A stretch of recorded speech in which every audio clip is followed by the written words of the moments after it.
So I'm about to tell y'all about this strange ass time where I had met this lady and things have kind of turned like south real quick. So I remember I was walking to the bus stop. Mind y'all, I took the bus to work every single day.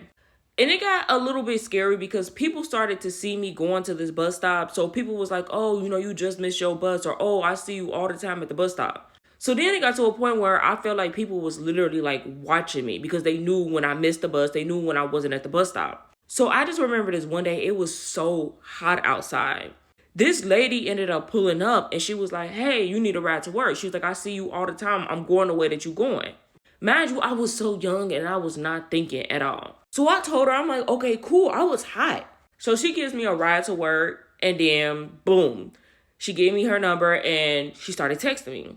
So from there, we just talking, texting or whatever. And she was like, introducing herself and telling me what she did. She basically said that she was like her husband was like a doctor or some shit like that. And he gave her the car. She just runs around just doing whatever. Like they have all this money or whatever. So I believed her or whatever. So I remember she just dropped me off at home and I'm like, cool. And she was like, if you ever need a ride, just let me know. So I texted her the next day and I was like, hey, are you willing to give me a ride if you coming this way? And she was like, yes. So I literally come out my building and for some odd reason, she was literally sitting in front of my apartment complex, like my apartment. And I'm like, I don't remember ever giving her my address. So she drops me off or whatever. And she asked me, could she pick me up from work? And I'm like, cool. So she drops me off at home. Next day rolls around. I'm walking outside my apartment complex and she's literally just sitting there. So I'm like watching and she was like, hey, I'm waiting on you. And mind you, it was two kids in the car with her. And she was like, hey, I wanted to give you a ride or whatever. She's like, I'm going that way. So, I'm going to just drop you off at work.